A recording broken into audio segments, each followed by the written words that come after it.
as the executive.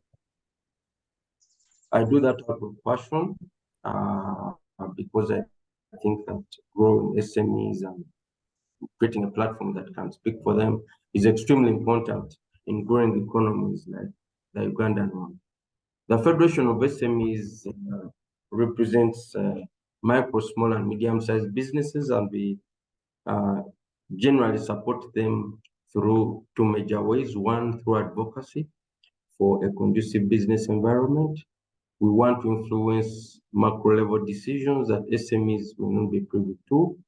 We also want to be able to support them through the provision of business-to-women services. So the Federation actually is an active participant in offering direct business-to-women support to SMEs across the country. So in a nutshell, this is what the Federation does. And before I start, I want to appreciate Enterprise Uganda for inviting me to just share my thoughts on this. I'll start by talking about what the World Bank is, because I know that very many people may not be familiar with what the bank is and what it does.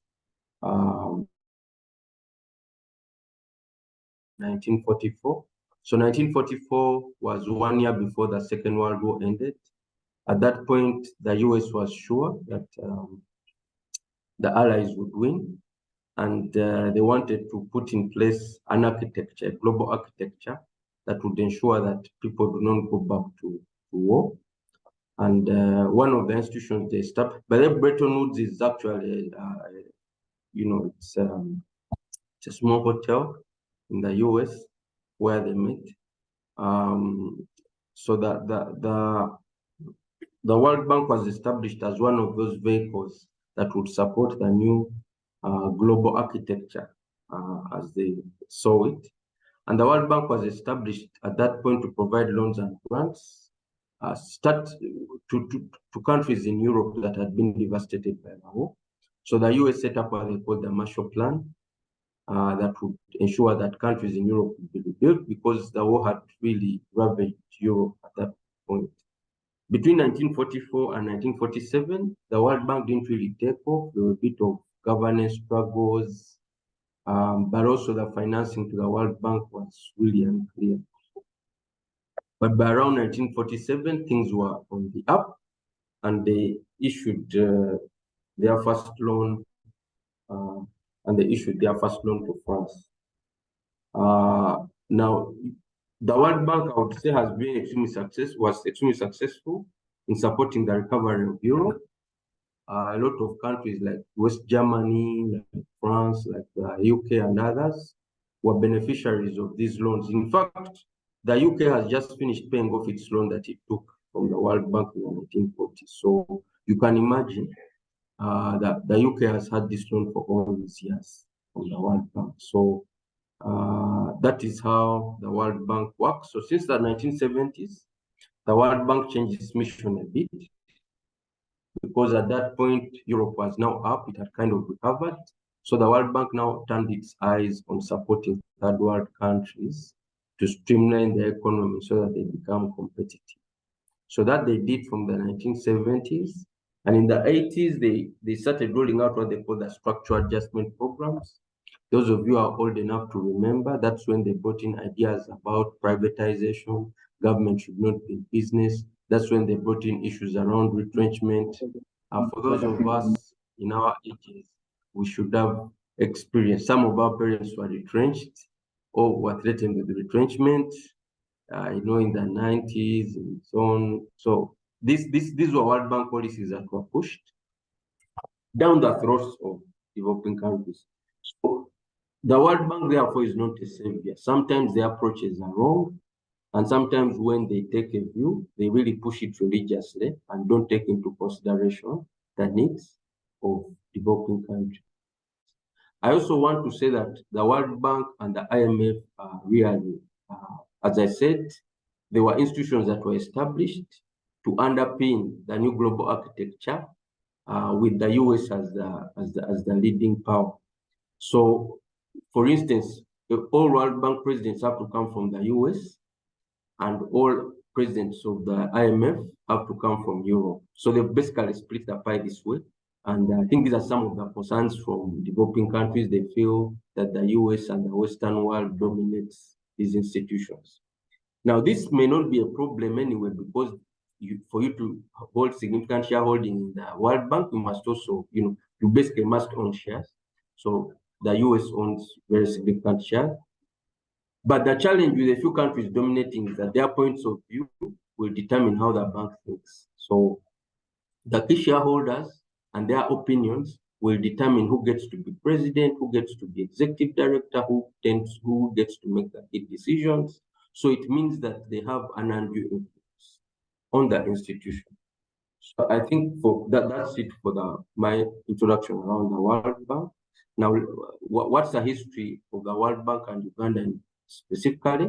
So the World Bank has provided more than 10 billion US dollars in financing to Uganda since 1963. So we started the relationship with the World Bank 1 year after our independence.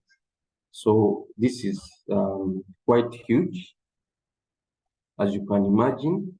And at the moment, if I was looking at the portfolio of the World Bank in the country, we have about 158 active projects, and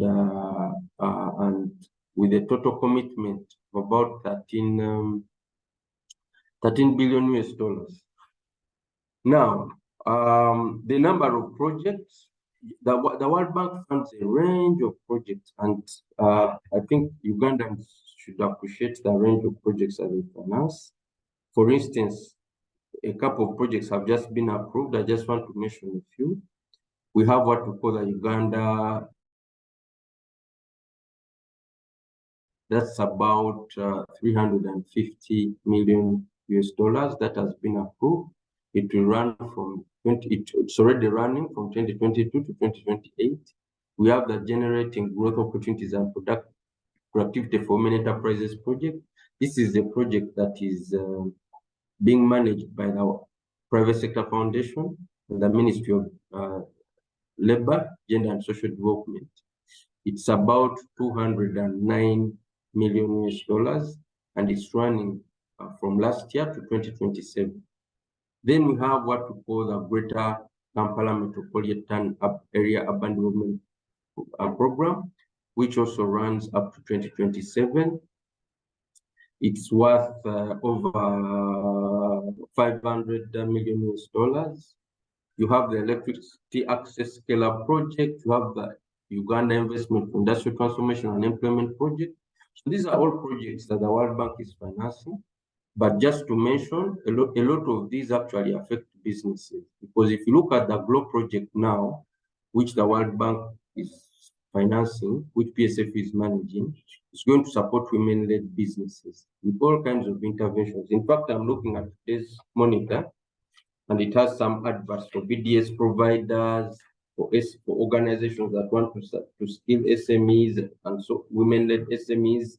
So this money is actually going to you, because unlike other money if organizations for provision of technical and business women services in refugee hosting districts, BDS providers for women-led enterprises. So it's page 9 of the monitor.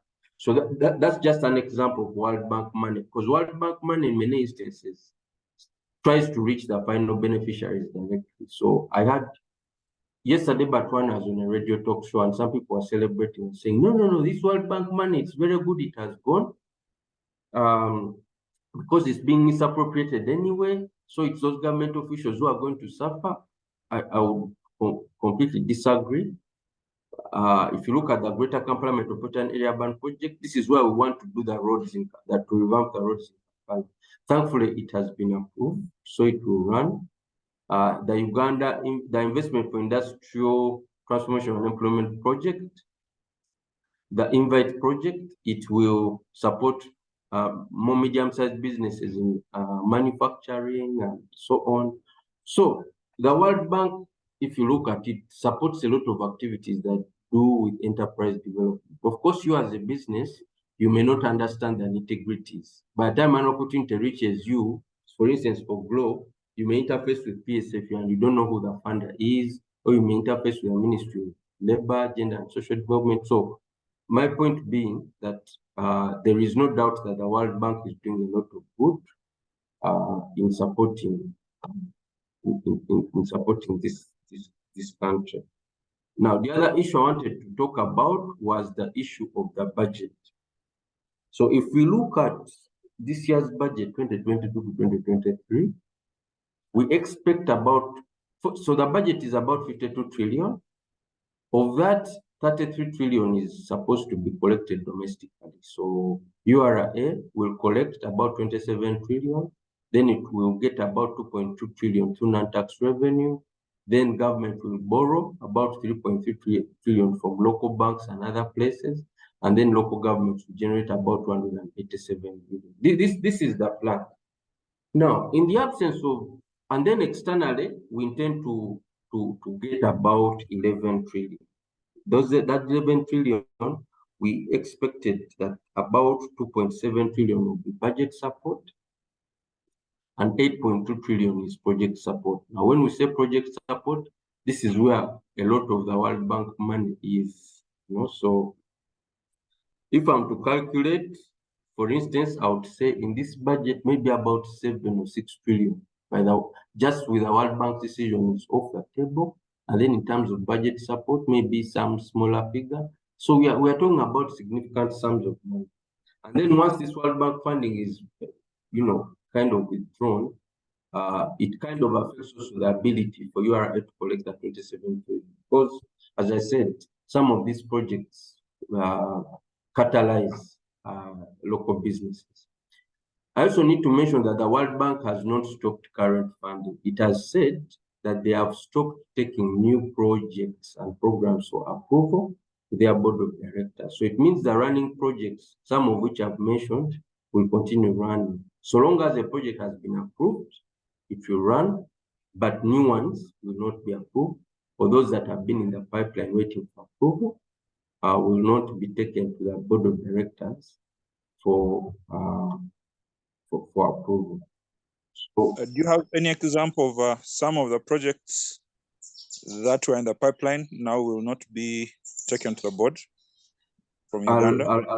I'll just look for some. I don't have any of it, but I'll try to get one or two before finish my presentation. Okay, so that is the position that we have. Now, what is the cause of the current impasse with the World Bank? As you know, the World Bank, rather, as you know, Uganda passed the Anti-Homosexuality Act of 2023, and the World Bank issued a statement which said, the statement was the 8th of August, which said that Uganda's Anti-Homosexuality Act fundamentally contradicts the World Bank's group's values. We believe our vision to eradicate poverty on a livable planet can only succeed if it includes everyone, irrespective of race, gender, or sexuality. This law undermines those efforts. Inclusion and non-discrimination sit at the heart of our work around the world. So the World Bank, reading this statement, is and then it says further, our goal is to protect sexual and gender minorities from discrimination and exclusion in the projects we finance. The World Bank is concerned that with this law, sexual and gender minorities will be discriminated against and excluded from the project. And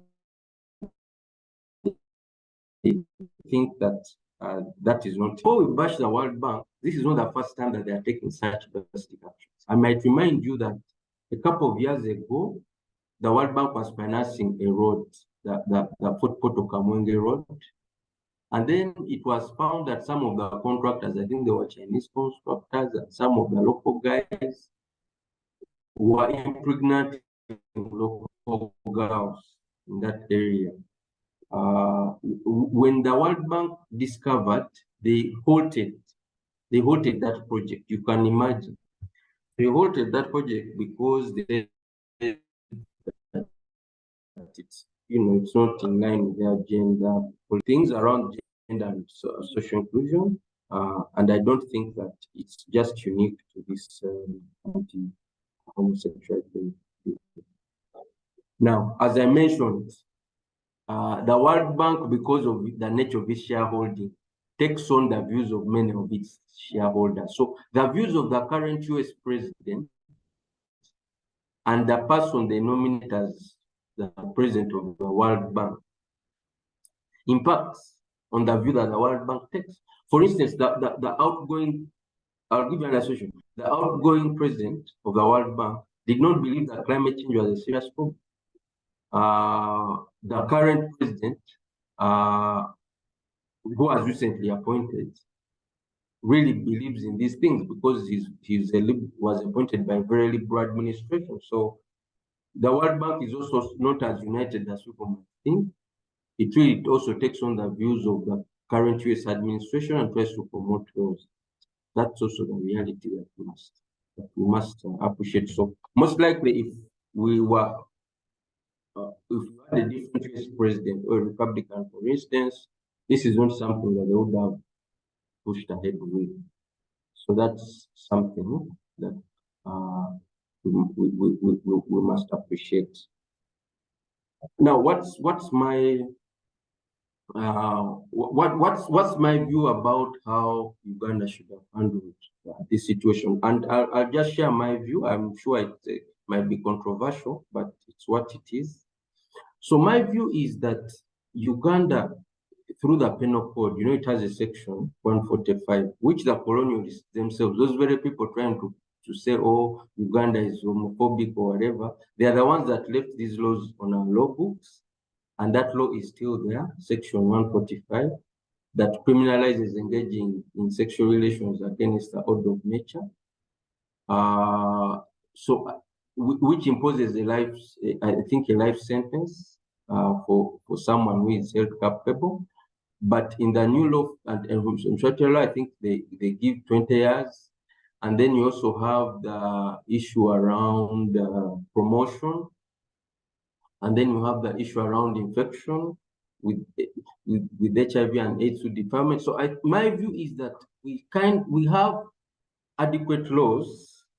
They may not be fully adequate, but they can be used to great effect to ensure that we are able to address this problem, just like other countries do. In the context where you have a lot of the global elites being very liberal, pushing a certain agenda, if you come out and pass the kind of law that we pass, you put yourself in very serious harms. Now, I'm not saying that what the World Bank is doing is correct, because, as I said, the World Bank has tended to push very flawed policies like structural adjustment programs and others. If you ask the World Bank, they're supposed to address poverty. If you have to ask them for concrete success stories, sometimes they are few. they are very few. So that is also the issue with the World Bank. It has its flaws, but I think we should also have handled this better. I think there are very many ways to skin a rat. So if you want to solve this problem, we should have had a robust debate. How best should we handle it?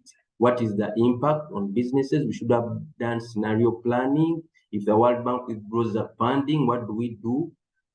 And even after we pass the law, we still developed a budget that estimates that we are going to generate 11 trillion from these donors. How? Because if I were the one doing the budget, I would completely cut it maybe to about 1 trillion or nothing, because they had already indicated their intention to go funds. So maybe this is something that is food for thought for our policy makers. Now let me come to the final part of my presentation. What are the implications for businesses? I think the implications are not many. The first one is government is going to be cash strapped. See, government is going to be cash strapped because government expects to collect 33 trillion from you.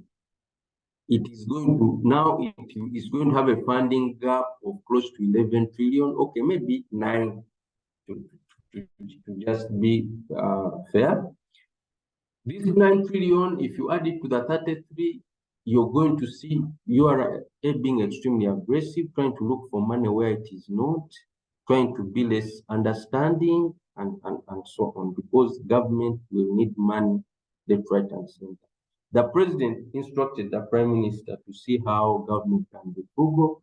But, for instance, government has been having this discussion around rationalizing government agencies, but nothing has really moved in this direction. So I don't know if the World Bank decision will force government to cut down on this expenditure.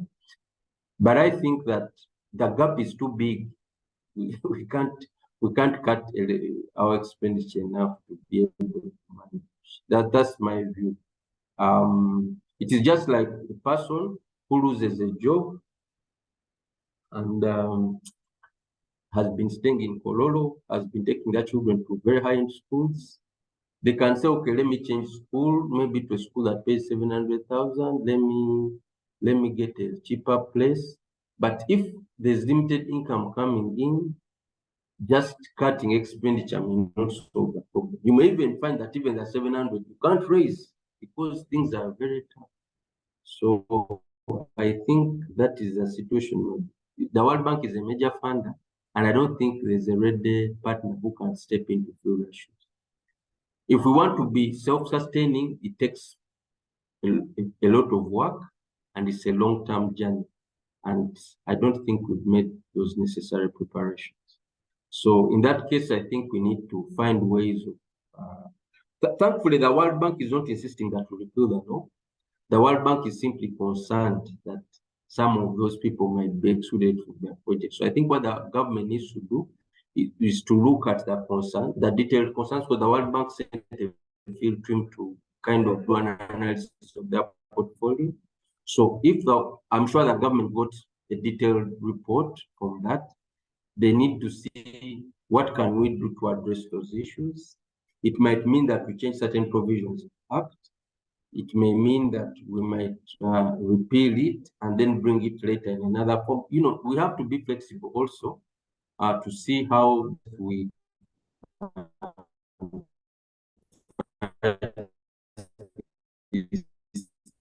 because you make them even more vulnerable towards some of these vessels. So I think we need to ensure that we support our businesses. Now, finally, what should you do as a business person? I think as a business person, part of during COVID, one of the things we were advocating for was the issue around business resilience. You must have you must have a risk matrix in your business. You must identify the key risks that you're likely to face, whether from within or from without. You are then supposed to have some kind of business resilience plan. In case this happens, this is what I will do. In case this happens, because life is very unpredictable. You see, we've been out of COVID and we thought, oh, okay, so the economy was reopened, business is not yet back, but at least we are starting to see some rays of hope. Inflation is under control. Yesterday, the central bank reduced the CBR to 9.5. And then we have this announcement. With this announcement, you see now our shilling is is starting to get into free fall. And to be honest, colleagues, we shouldn't take some of these things as a joke. If you want to understand the impact, personally, I've moved in a lot of countries that have been sanctioned or that have experiencing these kinds of Western onslaught, and it's not okay. I've been to Zimbabwe. Zimbabwe is a terrific kind of example. You have over 3 million Zimbabweans in South Africa. They are there for economic reasons. You have others in other countries. So we need to find, I think, as stakeholders, we need to find ways of solving this issue. That does not mean that we're going to accept everything the World Bank and their sponsors are telling us, but we need to be flexible and understand that when someone has money, they dictate the terms. As they say, he who pays the piper, I don't remember. He who pays the piper will determine the tune that will have to be played. So yes, so if the Americans with their homosexual lobby are in control of the World Bank and they are forcing it to to to to to impose these things on us. That's the reality. Yes, we can say, okay, let's die in our poverty, but it's not easy. It's easier said than done. So how do we ensure that we are a bit flexible as a country? Now, for businesses, as I said, the focus is on resilience. How do you ensure that your business will remain a going concern?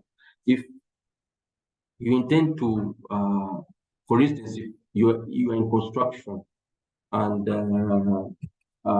in construction and you've been benefiting from World Bank funding, either directly or indirectly. Like now, the road, if you look at the USMID project,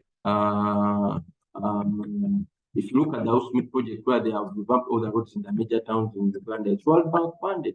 So if you've been in construction and you've been benefiting from USMID 1, and you are waiting for USMID 2 because that's the other project that we are hoping should be approved. How do you plan? Because now it means that things have fundamentally changed, you know. So that is something that you might very seriously. If you, for instance, into I don't know, if you're into education, because they are funding they're also funding some initiatives in education, in skill. If you have a vocational institute and benefited from World Bank funding in the past, like under the skills women facility, and you think you'll get these grants in the future, and this funding is unlikely to get approved, how do you plan to ensure that you're able to get through? So for me, the biggest recommendation for businesses is to plan, is to have an active risk register, is to ensure that you do your tax planning properly, because the taxman is really going to be very aggressive, and to try to make sure that as much as possible you contribute to that debate, you know, because as businesses, many times you are the ones that pay the ultimate price. You know, these politicians, sometimes they don't really care, because for them, they just wait for money to be collected. It's you who pays through the nose, so you must interest yourself in influencing these things from a professional kind of angle. Because the other issue we find is that, whereas it's the businesses that pay money to sustain government, it's the politicians and other hangers on who are talking all the time. You know, they seem to have greater interests than us. So how do we ensure that we communicate to government and say, this, we think this is our position.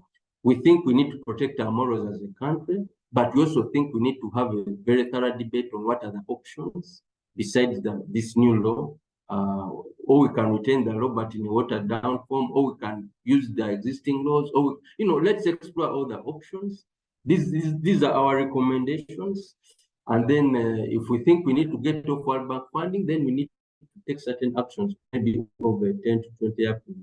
You know, government is more likely to listen to businesses than politicians, because the government also knows these politicians are not serious. They just want to show that they are not doing a very good job.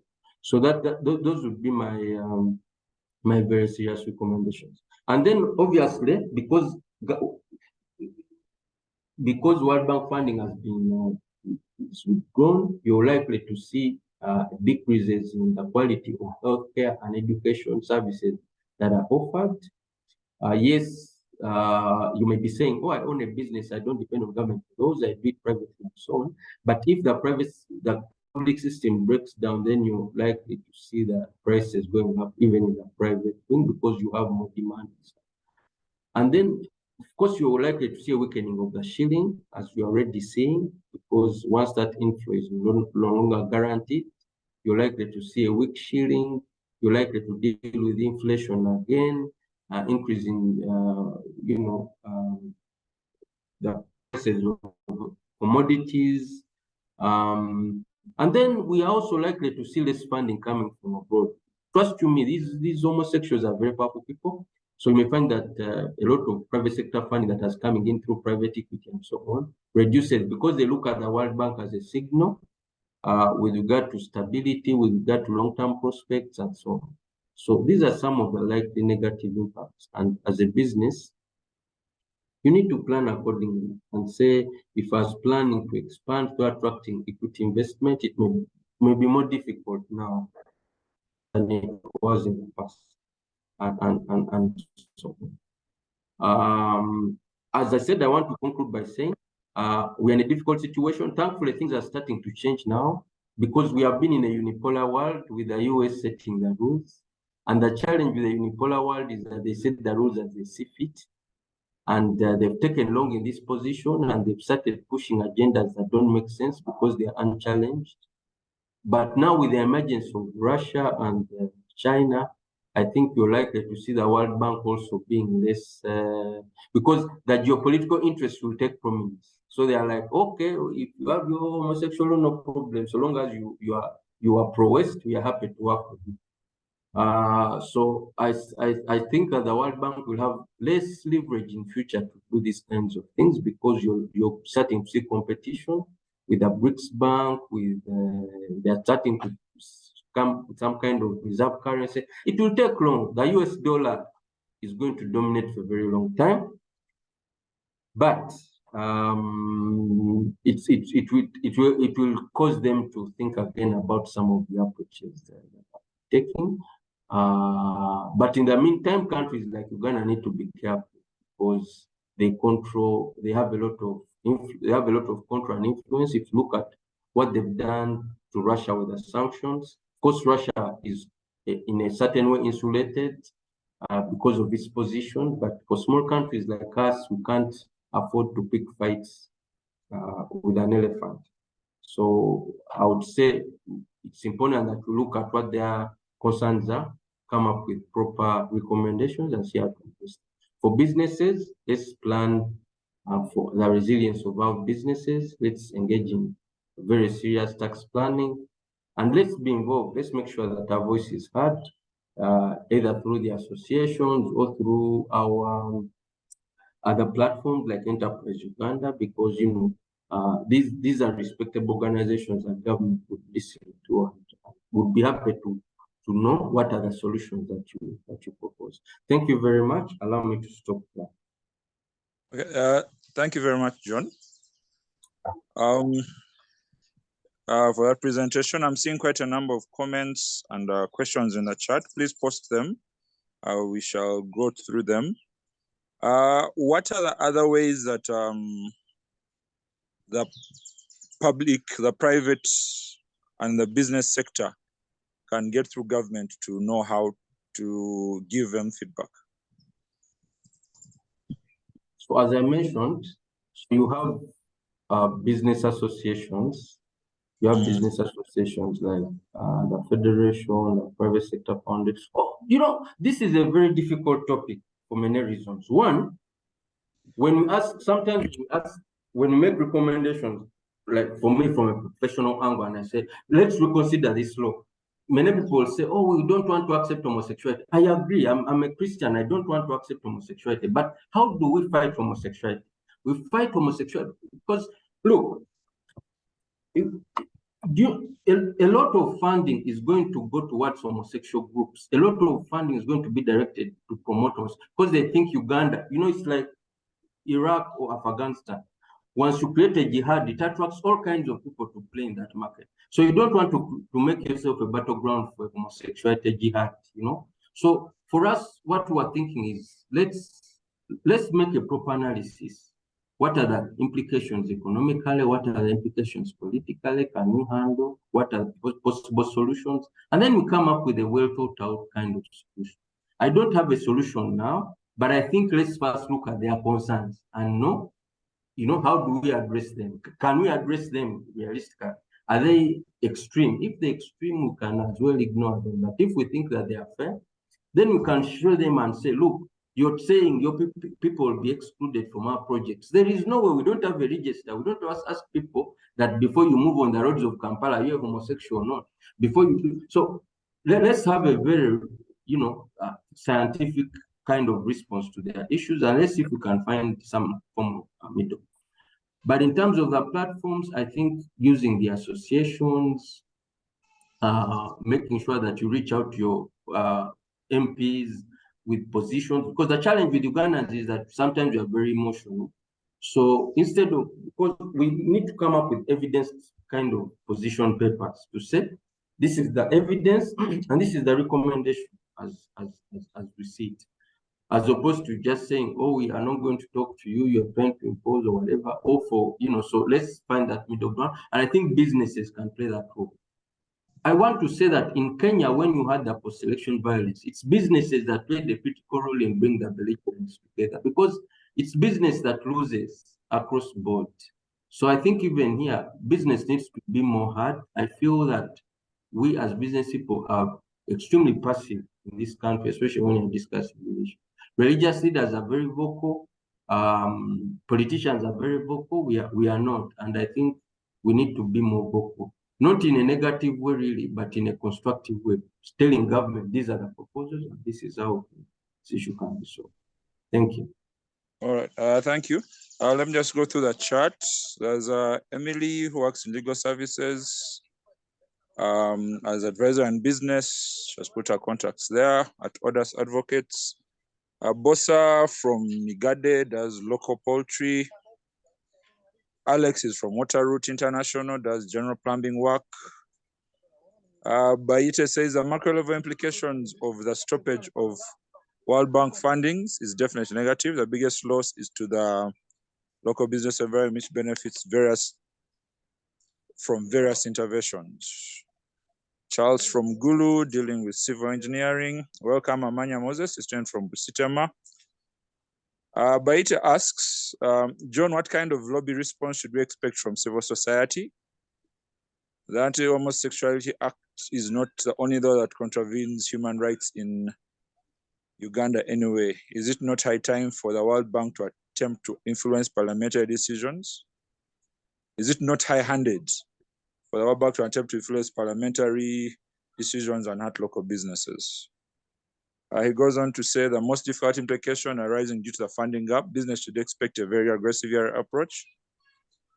While you can argue for frugal response, can it be frugal to the extent possible?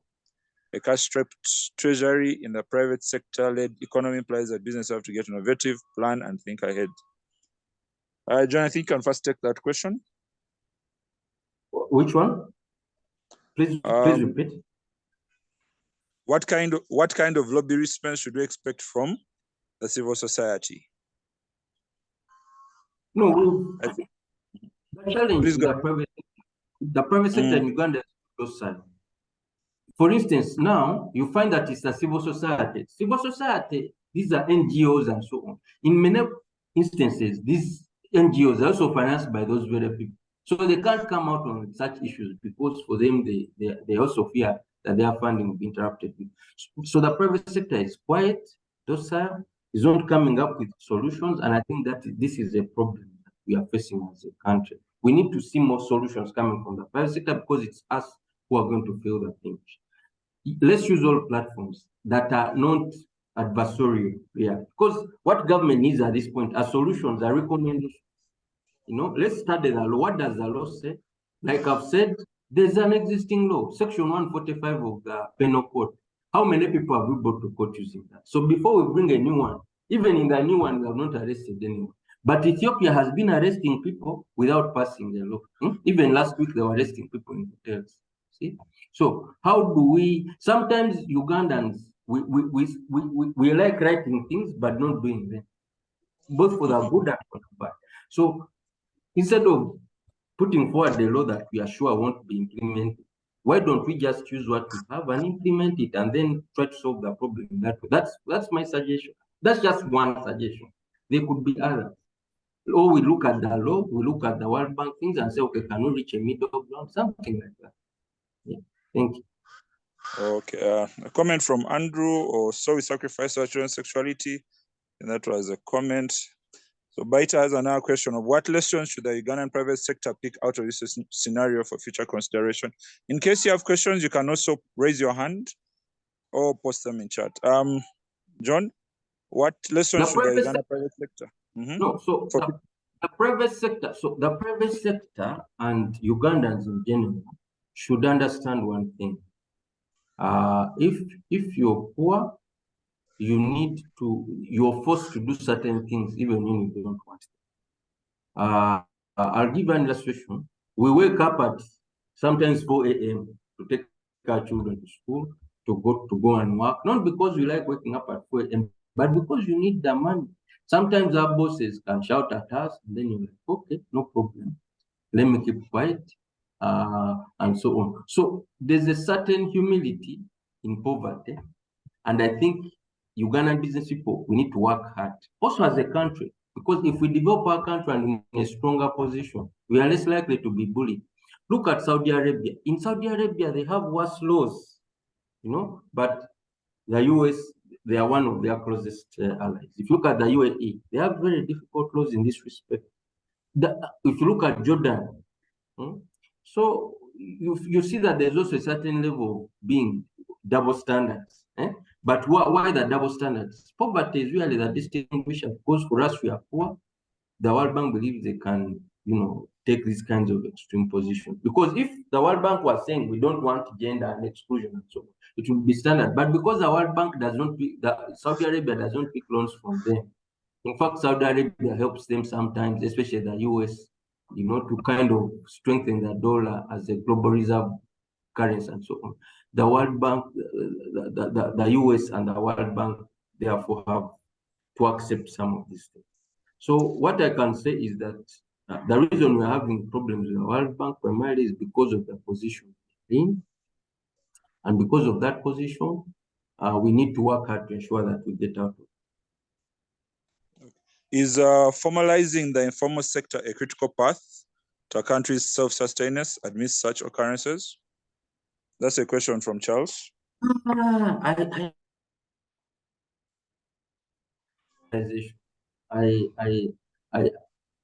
Look, it's a good thing to have a formal business. Naturally, you're more likely to grow your business as a formal business. But formalization is not good for everyone. For some micro businesses, the cost of formalization is higher than the benefits, and that's the reality.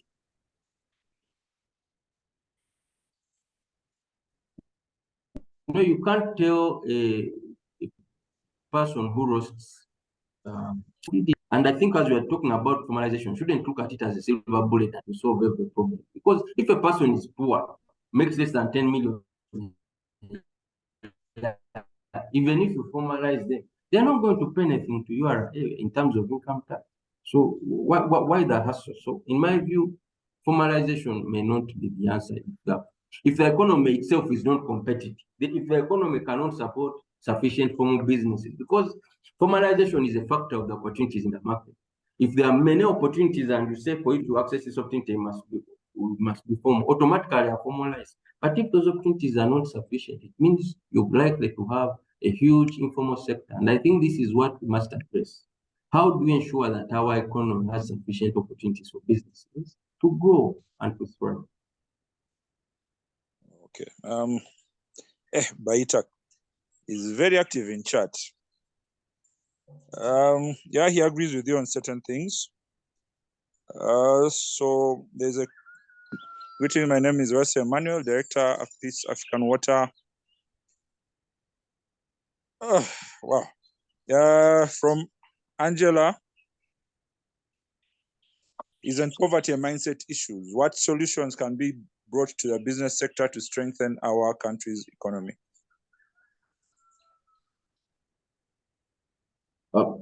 Please repeat the question.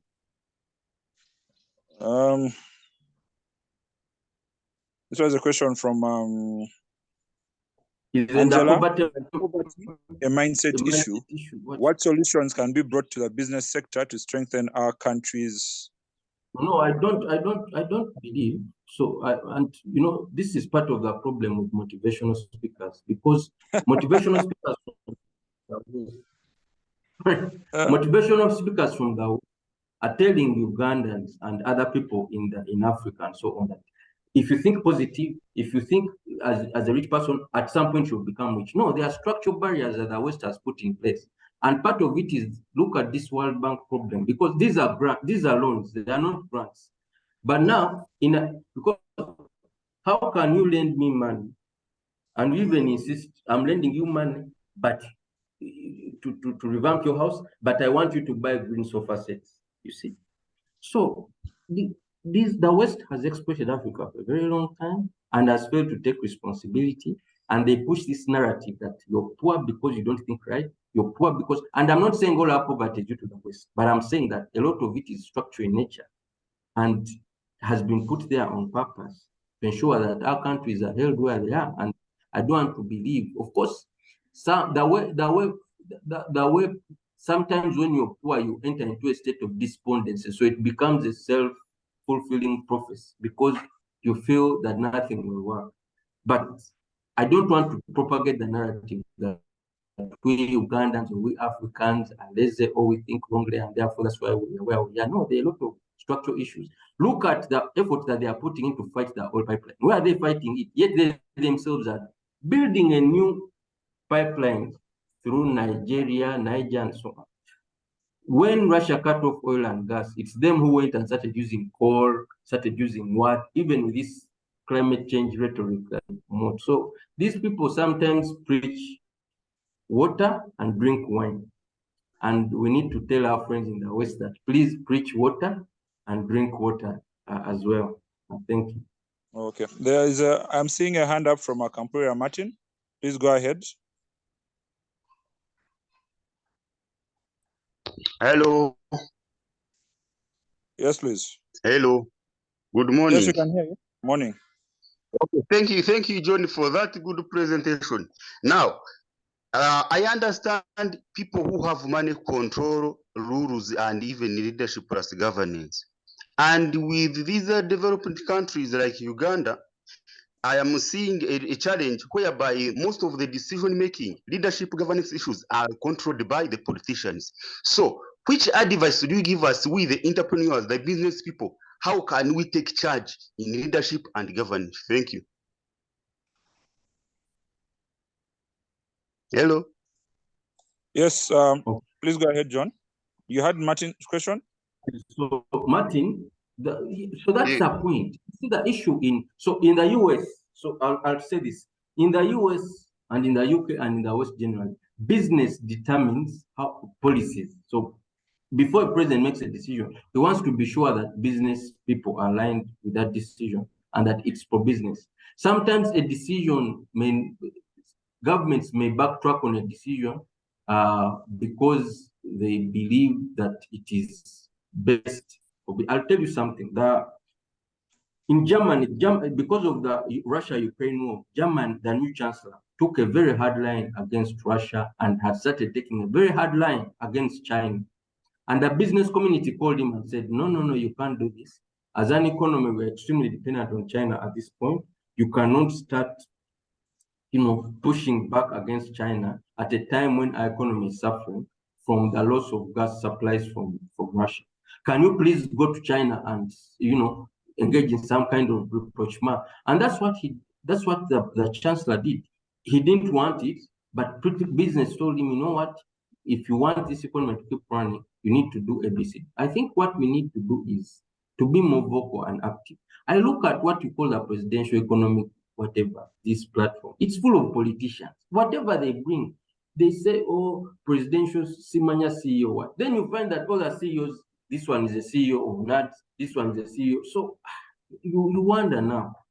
And then you find that a lot of local entrepreneurs, and it's as if we fear ourselves to talk and say, okay, this is what we might desire, this one may not work, and so on. So I think business people need to take more interest. I think they are not, Ugandans are people are running businesses, tend to focus a lot on their business, that they lose out on everything that's taking place. And I think we need to take the initiative. And I'm not asking you to go and stand, because now once you go and stand, now you have become a politician, You're no longer a business person, because now you're spending more time in parliament and so on. But you're saying in your business, what ideas can you bring to the lobbies and platforms that represent you so that they can take them to government? So that would be my advice. Take interest in what's taking place, share your views, use the platforms that you have to make proposals, not just complaints, but proposals, some where possible backed by evidence, to say, well, I've had this issue in my business. I propose that government does ABCD. So,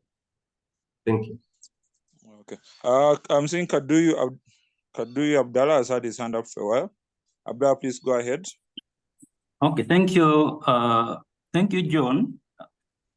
for your submission, and I'm glad that you have really raised the very pertinent issues. Now, my question is, sorry about that. My question is, the impacts of halting the funding from World Bank and the impacts of the law that has been passed, which ones do you think outweigh the other?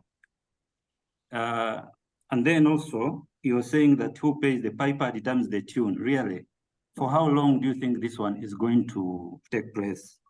I think the actions we are taking now may not be beneficial to us in the short term, but the results of these actions will be are really realized in the long term. And we should also understand that sometimes we need to take hard decisions for us to avoid being beggars forever. I thank you so much. Okay, I think you, Abdallah, I think you raised very pertinent points around taking hard decisions now for the future. But you see, I would like Anit to you say that I want saying that you're at school, maybe they ask you to do something, then you say, no, we must stand against that. This headmaster has been harassing us for a long time. Therefore, I'm going on hunger strike until he changes his management his management style. Then you go on hunger strike. Then they take you in the sick bay, then they admit you in the hospital. Meanwhile, the headmaster is still there. Yes, there are complaints here and there, but for you are gone. So we don't want to take suicidal decisions just because it is something we must say. But what are the solutions? Have we debated them thoroughly? Are we saying that the only solution is a law and this particular law? And if the solution is the law, can we assess its efficacy? Okay, it was passed. How many people have been brought to court? How many people? For us who are in schools, and I'll say this, we were in schools, and when I went to secondary school, I've never heard of homosexuality. But homosexuality was rampant, and we all knew. Today, we all know that homosexuals meet in certain places, homosexuals give young people money, and so on. How many of them have we arrested? They pay money to some hotels and young people. So I think just passing a law which we don't intend to implement and allowing homosexuals to destroy our society, but because you are giving ourselves comfort, I think that is not the right. Can we discuss the options as a country? Let's have a thorough debate. What is the problem? Let's understand what is the situation, because I don't think we've even done a detailed situation analysis. Then what are the possible advice? But at this point, I am not convinced, and you can present your evidence to prove me otherwise. I am not convinced that this law is the best solution, and I don't believe that this law will be implemented in its present form. And I think the price we are being asked to pay. Let us debate the whole issue of homosexuality from ground to up. No, and not just homosexuality, but other vices really that are related to that area. But this particular area, because a lot of money is being pushed into this economy from the outside. So if you're talking about promotion, whom are we arresting now? The promoter. So there are a lot of questions, and I'm simply saying that let's have a thorough debate about homosexuality and how we are supposed to fight it. This law may be one of the solutions, but I don't think that it's comprehensively a solution to all the problems. And I think we are taking a very bitter pill for something whose result, is completely unclear. So that's my stand. And just to confirm, I'm a Christian. I'm very conservative. I know these things have been taking place. So when I take the position I take, it's because I want to make sure that whatever we take is what will be done. I'll give an illustration. We have many policies that we don't implement. They are there, but we don't implement them. But those policies don't cost us because you can as well ignore them. We have the Nguli Act. It is there, no one touches it. We have all these acts that people just look at. I'm saying we should not, because of the price that we are being asked to pay for here, we should only pass this law if you are sure that you're going to implement. And I'm not sure that we are in that position. Thank you. John, you mentioned that like over something you have been mentioning has been that the business lobbies in Uganda are weak, and the business associations are weaker than the politicians and the religious ones. How can businesses make these associations stronger such they can be heard at the same level?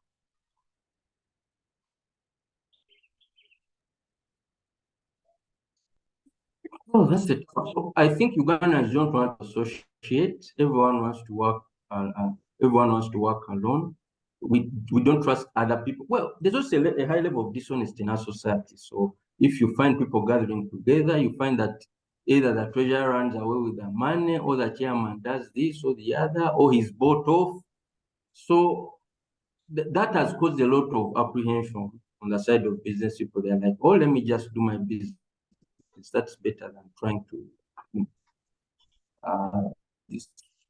But I think Uganda need to appreciate the value of business associations. Even now, here,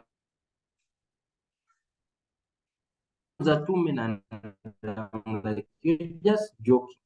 I went to one city in Germany.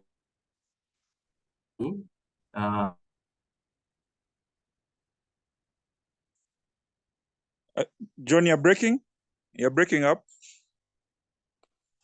I think that starting has to be Ugandans accepting that there's value in associating. Two, government also needs to support.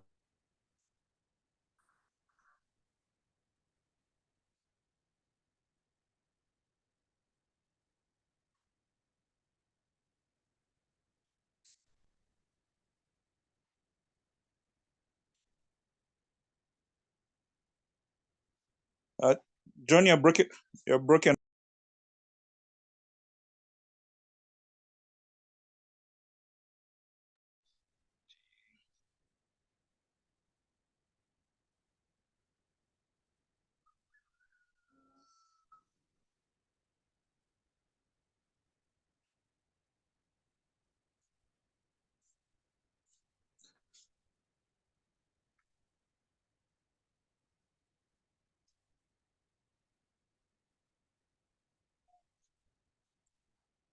Hello? Please. Hello? Yeah. Okay, so sorry, I went offline. So I was just saying that we need to see government recognizing more of these associations, listening to them, trying to understand how they can be supported. And I'm happy that the new PSST has picked up on this, and the new private sector development strategy also has picked up on this. So there have been discussions around how do we support the growth of private sector associations and so on.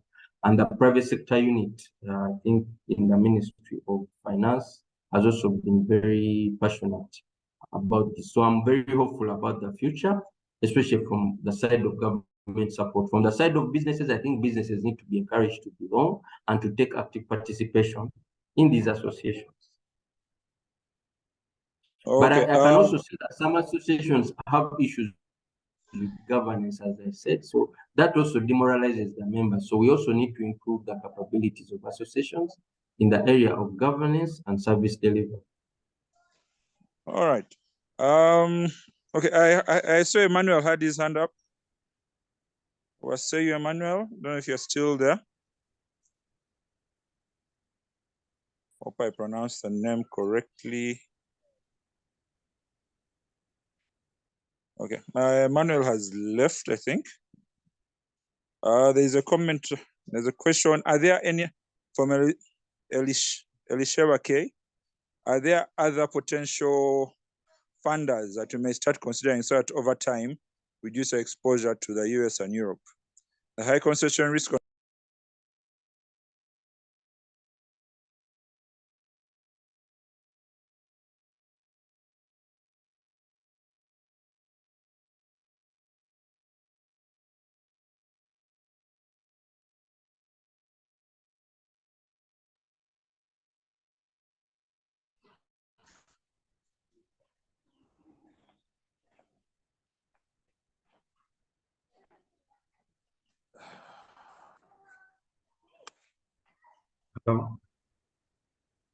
Yes. Please go ahead.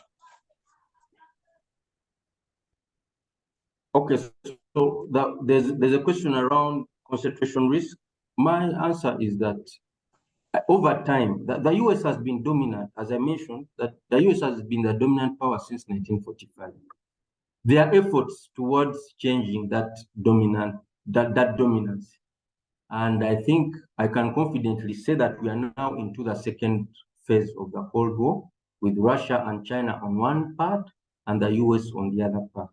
And that's why you see that a lot of wars are starting to break up in Africa again. The war in Ethiopia, the war in Sudan, the war in Niger, and the coup d'etats in Burkina Faso, in Mali, in Niger.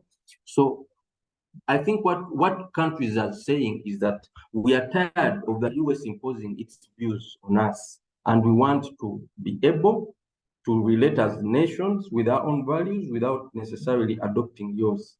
So I would say in the next 10 to 20 years, you're likely to see some multipolarity. The US will remain a major power for sure because of its dominance in the financial sector, courtesy of the US dollar.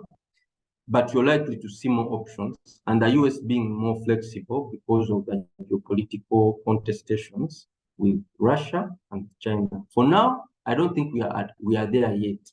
I don't think the BRICS Bank or any of these options are yet to rival the World Bank. Actually, for your information, even in the African Development Bank, although they call it the African Development Bank, the US is one of the biggest shareholders.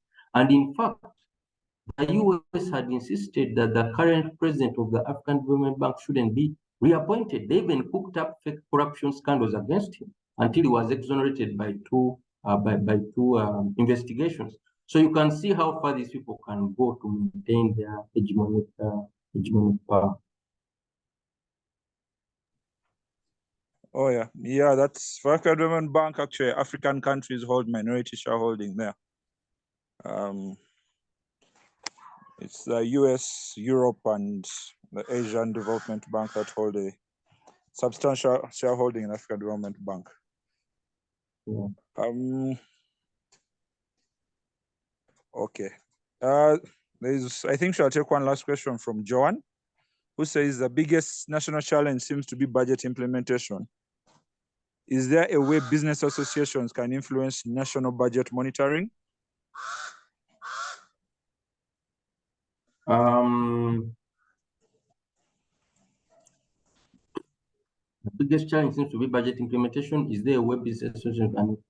So the challenge with associations is that it's costly to do budget monitoring. So what's happening is that the civil society organizations have come together under CSBAG, which is one of our strong partners, by the way, and they engage in very aggressive budget monitoring. But for private sector organizations, it's extremely expensive, so we kind of ignore it. But it's something, I think it's something that we can take up and see how we can, maybe even, you can piggyback on CSBAG's experience to ensure that our issues are looked up.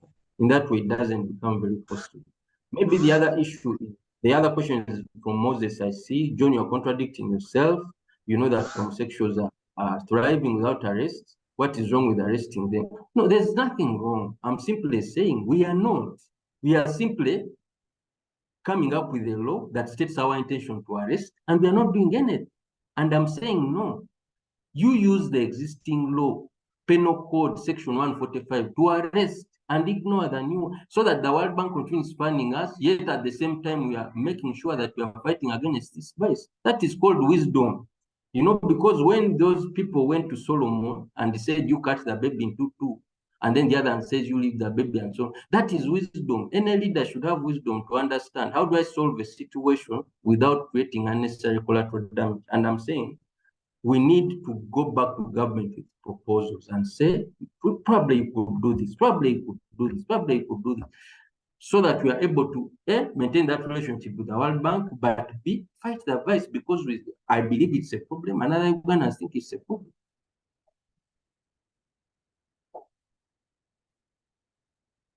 All right, thank you, John. We seem to have run out of time for today. Thank you very much for today's session. My key takeaway is that the businesses need to come together as an association to be stronger so that the voices can be heard and influence policy much more than politicians and religious bodies. John, your last words before we close for today? Well, my last words to businesses is that you're doing a great job. No country can develop without a vibrant MSME sector. Forget what they talk about investors and so on and stuff like that. It is you who are going to make this country shine. Once the World Bank withdraws funding, some of these investors will pack up and go. They'll talk about political risk, geopolitical, all this nonsense, but for you, stay. So it's your businesses that are most important, and we hope that you can focus on your goal. Thank you very much. All right, thank you, John. This is the Business Recovery Series, happens every Thursday. The recording will be available to you and will be sent by your email for everybody registered. And at Enterprise Uganda, there is an opportunity to strengthen your business with a business health check. This is a complimentary service that is provided by Enterprise Uganda to help you develop a SWOT analysis for your company and see how you can be stronger and have a more resilient business. You can just register. We are going to put the link shortly in chat. You register for your business so that we can send one of our consultants to actually look at your business and help you grow. Thank you very much, everybody. Derek, could you please post the link in chat for the BHC?